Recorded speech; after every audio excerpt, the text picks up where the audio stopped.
Councillor Roy Gladden. Yes, thank you. Councillor Roz Gladden. Just gone to get their headphones so I can hear it on theirs as well. Councillor Joe Hanson. Here. Councillor Lawrence Brown. Yes, that's fine. Councillor Malcolm Kelly. Yeah, it's fine. Councillor Steve Radford's phoned in. Can you hear everything, Morning. Steve? Okay. Morning, thank you.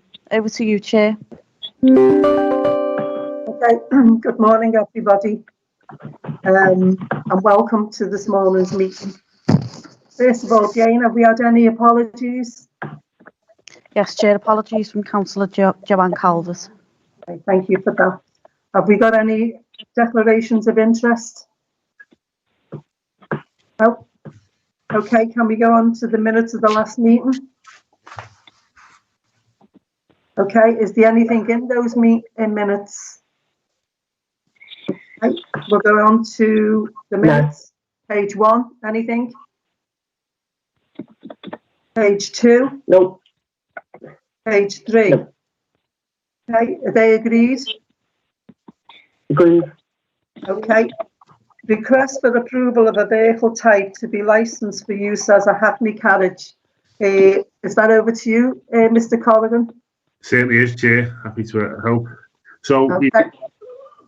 Hi everyone. So we're here today to discuss the application for the fully electric EV Dynamo taxi, which has made application to be licensed as a Hackney Carriage in Liverpool. The vehicle as proposed is licensed for 5 passengers. When it has a reverse-facing wheelchair facility in it, it's down to 2 passengers plus the wheelchair facility, so 3 in total.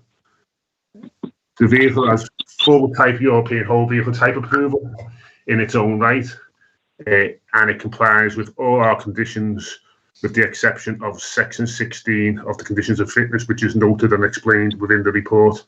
But I'm happy to explain it further if required. I'm led to believe the applicant Brian and his agent Sean Marnell is online, who can answer any questions in relation to the vehicle, and I'm happy to assist from a licensing point of view in respect of the vehicle application. This vehicle has been licensed in several other authorities, namely London, and although not required now, it does have the 25-foot turning circle that was previously required by Liverpool and still required by TfL Transport for London. I'm happy to take any questions on the application. It's quite in depth. There's a lot of work gone into it. Apologies, the video isn't clear, but it's not my forte video. But I'm happy to show it if anyone wants to see it, when they want to see it, and answer any questions. Is that agreed that we all watch this video? Yep. Okay. The video up, please.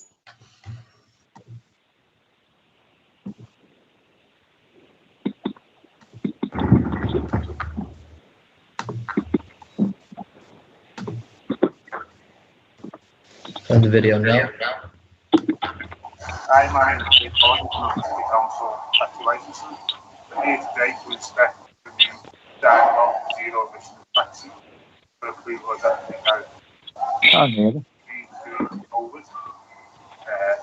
You have to hire your own computer to hear it.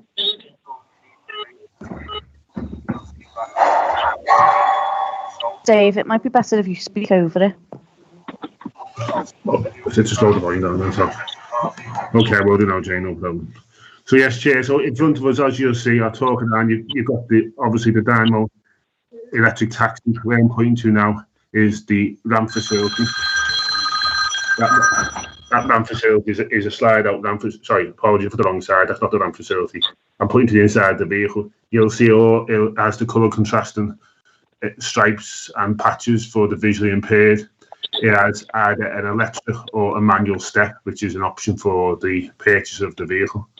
And it complies with all our requirements, with the exception of the one I mentioned. But here on this side now, we're on the disabled access ramp side. We have another video, don't we, Tom? Yeah. Which actually shows the loading of the vehicle, the loading of the passenger into the vehicle. As I say, that's the electric step, which is a customer choice, or there's a manual running board.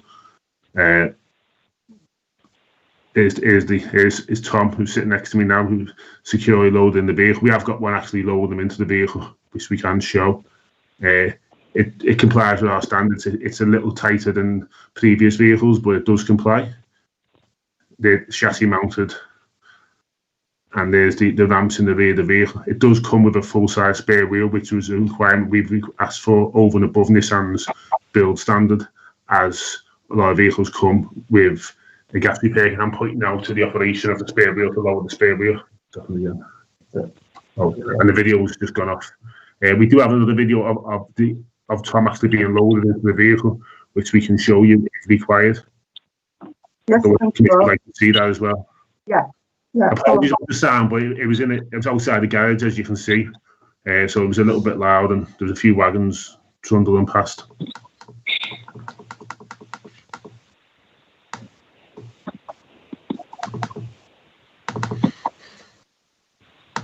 Okay, so this is Sean, who's online.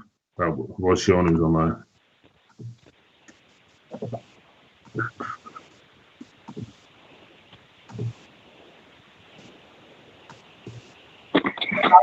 Individual and they join together, so I'm just going to do a quick load now, bring them round.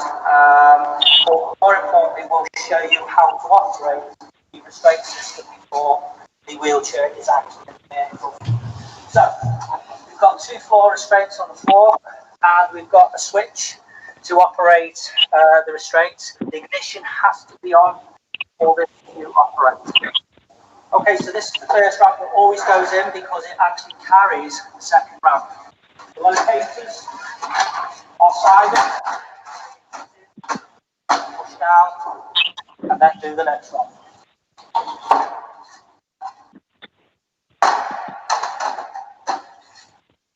Okay, it's in situ. Is our standard normal wheelchair, which is the size of average person. If we were on a curb, the gradient would be a lot less, but it's very easy to push in, and it's got plenty of height. Spin it around, and then we're ready to put the seat belts. Okay, so we've got 2 locators on the floor. They go on the side of the wheelchair. I'll have to look around now. And then we press the switch. And then that's on. So it's just on its normal seat belt as a tip-up seat, and then it has an extension belt for a larger wheelchair user. Okay, we do have a video as well, Chair, that actually, we don't have it now. No, so apologies. I hope we had a video that actually shows Tom being loaded into the vehicle. Just a little note there, over and above TFO requirements and any other requirements of any licensing authority, I have requested the applicant do a BS 6109 test on the ramp, which is successfully passed, which is included in the report, and also a test on the step. Reason for that, I have insisted on that on several applications, and recently we've had a lot of applications before you, or complaints before the committee regarding disabled load.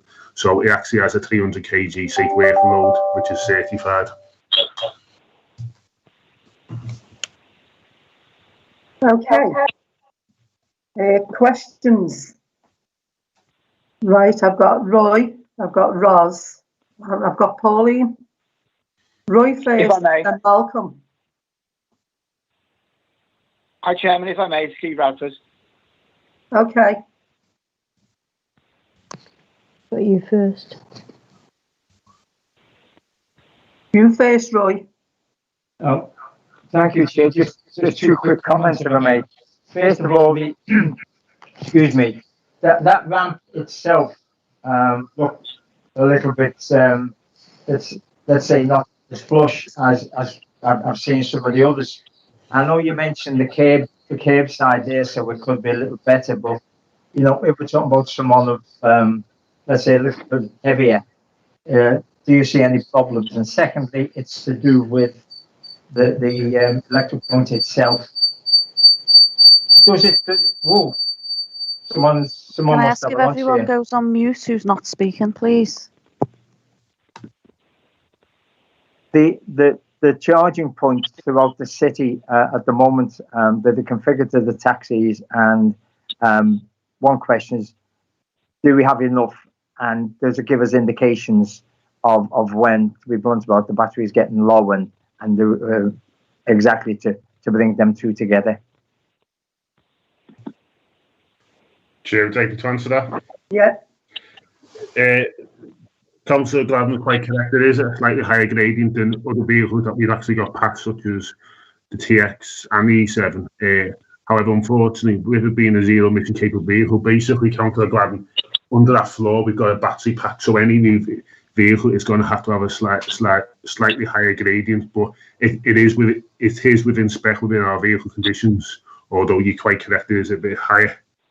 In relation to your second point regarding the charging points, I have been singing your question as loud as I can to everyone who will listen regarding the charging points and upgrading them, because taxis need rapid chargers, not just the. I don't know what your knowledge is of the charging points. Basically, go from 7.5 kV right up to 60 kV, and the 60 kV give the rapid charge of anywhere between 25 to 45 minutes. We do have them in the city. We have got some. There's one in the city centre that is used quite heavily in the hotel on the dock, and I can't remember what it's called, Crown Plaza. But obviously, the more charging points, the merrier. I'm led to believe that from my seniors and my peers that there's way too much in getting more charging points into the city. But I'm totally agree with me, the more the merrier. I'm right behind it when we need as many charging points as we get, and certainly on the higher kV. Not the 7.5 kVs where people will go and park the car for the day. That's great for them, but from a taxi who's going to be doing, bear in mind that the range of this vehicle is quite healthy, 124 to 187, I think it was. But obviously, we will need to be topped up. Obviously, applicants, I'm led to believe the applicant. One second, Mum just walked in. Mum, I'm online, Mum. So, I'm in my mum's, we're working from home, obviously. She's 81. Got your breakfast ready as you leave it alone. You just knocked me train of thought. I'm not going to lie for any of you. So now, regarding the charge points, but the applicant's agent who's online, Sean Marnell from SMC, is in the process of building what I would call mega power station on the side of his garage in Morton with several rapid chargers. He's invested a large amount of money, which I'm sure we can bring him in if required to explain what he's doing and what the process is. But to be honest with you, the quicker we get them in, the better. I totally agree with you. We need to move, and to be honest with you, there's other authorities offering really good discounts and really good free electric and everything else. And to be honest with you, in my opinion, we may well be a little bit behind. So I'm all for whatever we can bring into the authority. Certainly, battery life at the moment is getting better every day. Can we just come back, please, Chris? That's my concern, mate. When we look at the north end of the city, for example, I don't know of any charging points up there, never mind low charging or high charging. And if we're going to bring, hopefully, the vehicles in, especially the taxis, etc., we're going to need the charging points that are going to be there to enable them to do this work. Because it's a great idea to have electric cars, but if you've got nowhere to charge them, it becomes absolutely superfluous. So I know this committee can't answer the question, but it is an important issue that's got to be there. It's like, to be blunt about, it's having cars without garages, forecourts without petrol pumps, to be blunt about it, and that's what the charging points are. If a taxi is busy and they're running around, they just don't want one in the city centre because they could be up and speak. So if it's something that could be looked at, and if nothing else, as you said, it's something we need to bring back to ourselves. And we thank you for that, Chair. Okay, thank you. I'll email Sharon Connor and ask, because she's highways, to see if I know there's quite a number in the city centre because I've seen them getting put in. So I'll email Sharon Connor when we finished here, and then I'll get that message off to everybody. Chair, if I could just come in there and just give you one bit more note on that. There is several charges. There's a map of charges you can get on it if you go online of the city. But certainly Breck Road, Asda and various other superstores do have charging points now. My concern, similar to Councillor Gladden's, is that whilst they do have the charging points, they're not the higher KVs. It's just the ones we need. So that I do believe the local authority would be advantageous for us to get some 60 kV chargers in the city and the surrounding areas. Okay, thank you for that. I'm bringing in Roz. Thanks, Chrissy.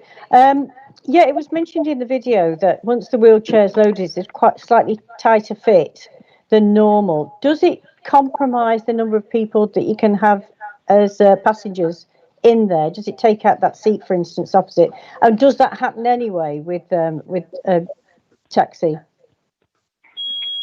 Yes, if I can respond there, Chair. Councillor Gladden, yes, that is standard practice, such as the TX. You would only get 2 able-bodied passengers once you've got the wheelchair facility, and it's exactly the same with the Dynamo. It still has room for 2 able-bodied passengers as well as the wheelchair, so that is standard, to be honest, across the board. Some better than others.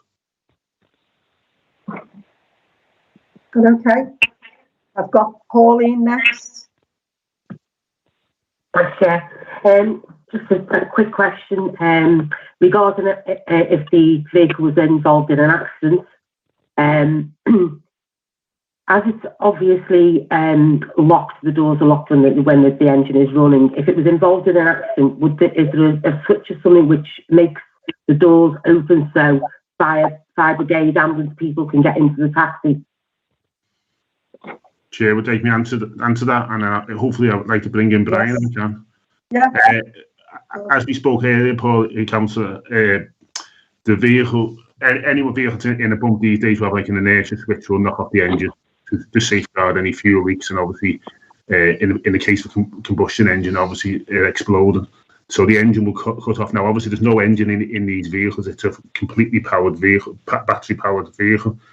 So I will bring the applicant in, Brian, to answer that in relation to the vehicle. Yeah, hi. Good morning, everybody. Can you hear me okay? Yeah? Just checking. Okay. The vehicle is based on the standard Nissan production vehicle. So it's a 7-seat vehicle that comes out of Nissan as production. So in an RTA, the battery self-isolates and releases all the doors automatically. Now, in the UK, all the fire services have gone through extensive training on electric to isolate vehicles anyway, in case of an RTA. So being a standard production vehicle, not wanting to make any amends to the safety factor of it, it is self-isolating battery and automatically unlocks doors on impact. So it's all pre-programmed within the vehicle. Okay, thank you very much. Thank you. Thanks, Chair. Thank you, Pauline. Malcolm? Thanks, Chair. Dave, how significant is the non-compliance to the section 16 of the conditions related? I presume that relates to the foot brake operating the locking system. On this vehicle, I think it's being explained to us that the handbrake will operate the door locking system. So if the handbrake is off, the door will open, but if the handbrake is on, the door won't open. Is that correct? Councillor Kelly, it's actually the way around. So if the handbrake is off, the doors will open. So right, I got that right way around. So the doors lock when the vehicle is in motion, and then once the vehicle stops, the doors stay locked until the handbrake is applied. But now, obviously, all these vehicles are automatic. Now, all these electric vehicles are automatic, so the handbrake is not utilised as much for clutch bike and stuff like that, because the fully electric and fully automatic vehicles, automatic gearbox and stuff out there. Sorry. Right. Okay. Yeah, that's fine. That clears that up, because I don't think it was too clear on the. Basically, the only difference is where it is in a standard TX or any other like vehicle, B7 or whatever. Basically, we've all been in the back of taxis waiting to pay, and you have the foot on the brake. And yeah, at that facility, you would have the handbrake off. Leave that brake off. Yes. So it does operate, but it operates off the handbrake as opposed to the foot brake. Yeah. No, that's fine. Yeah, that's okay. Thank you, Malcolm. Steve? Yeah, I'm just going to say I saw a program of one of the Chinese cities, Xinjiang, and their council there had given some financial support to conversion to electric taxis, but they seem incredibly well organised. They organised something like a 30-bay charging station where taxis would come in on a rota every hour right around the clock to recharge. I'm just talking aloud. If we are going to gear up and we are going to have a charging facility, and we are going to, have we thought about a location, what support the council could give? I know it's beyond the issue today, but I think looking forward, where the taxi ranks are, for instance, we've got a taxi rank on West Derby Road. That would be a brilliant charging stop at the same time, because it's a slipway that's underutilised. So I didn't know if anybody's looking at those bigger pictures rather, I'm totally comfortable with what's been suggested today.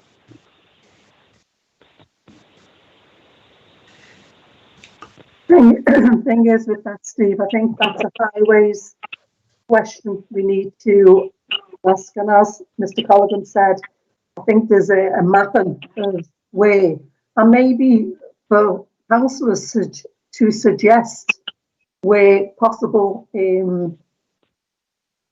electrical links can be put in.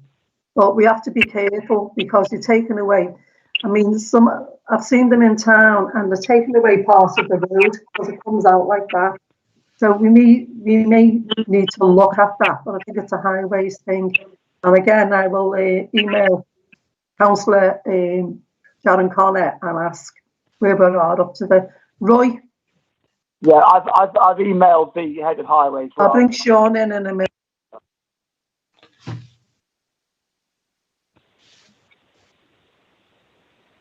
Roy? Thank you, Chair. Can I just, if I may, just take it one more question based upon the disability aspect of it. When we've seen the wheelchair getting pushed in, and it was mentioned that it was snug, they are the average, the normal size that is. What's happening now is that a lot of people are actually getting wheelchairs specifically made for them, and a lot of them are bigger. Not only because they're bigger people, but because of the disability itself, they need a lot more room. So when we say it's snug, the one we use for what we've seen in the video was that sort of the average size, or one that, let's be honest, the NHS use. Or and if that's the case, if it's that snug, if anything's larger than that, will we have problems for people with disabilities and larger wheelchairs?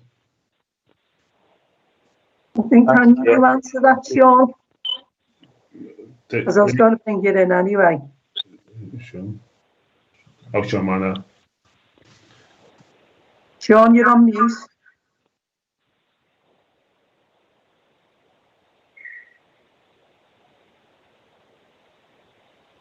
He's gone now. Is he gone? Here he is.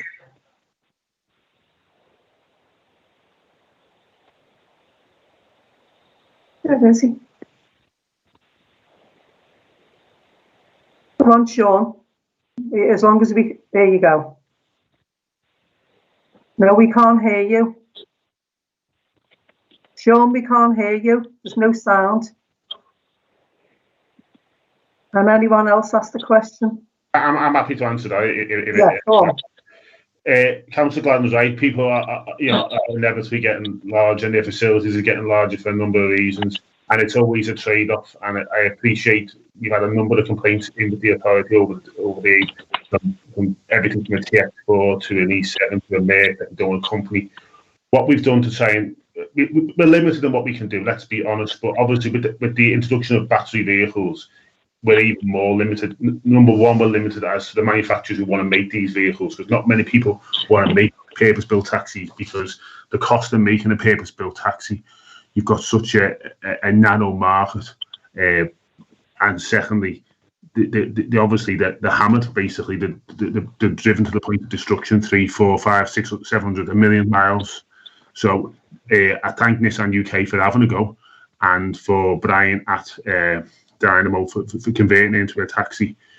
Yes, there will be. I think the key is one wheelchair doesn't fit all vehicles, and what we've done to try and alleviate this is in line with the 2010 Disability Awareness Act. We've put our vehicles online. What does forward facing? What does reverse facing?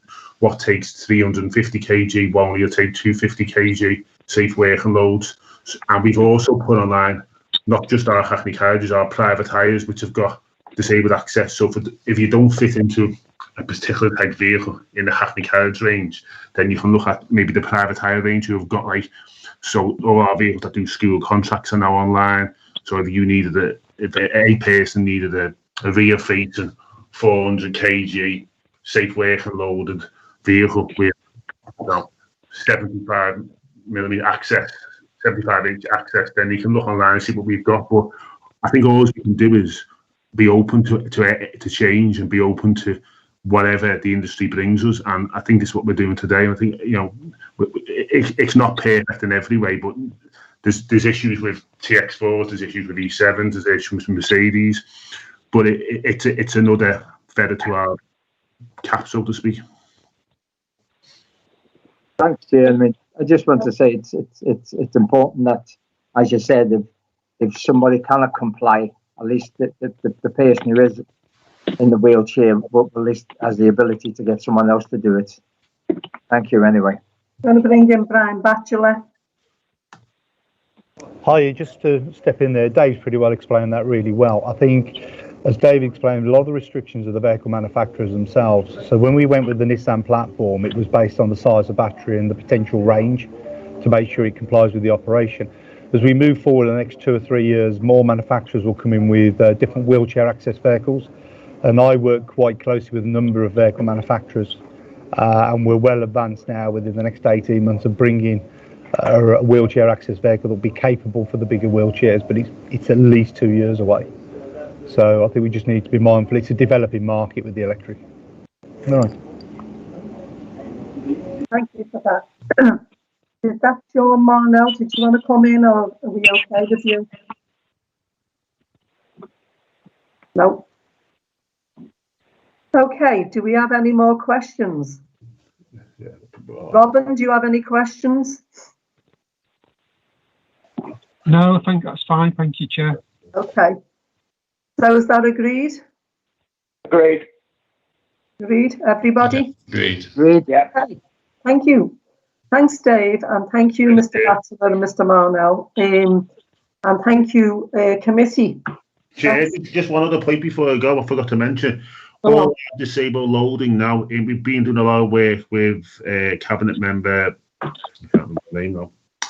Pam Thomas, thanks Tom. Pam Thomas, and all our disabled loading videos are online for the vehicle types.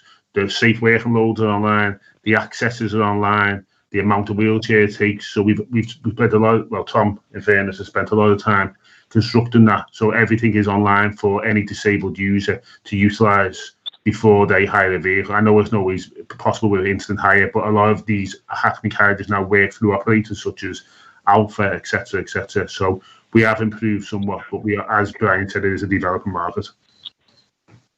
Okay, thank you for that, Dave. Okay. And thank you, committee, for your attendance this morning. Thank you. Any other business for anybody?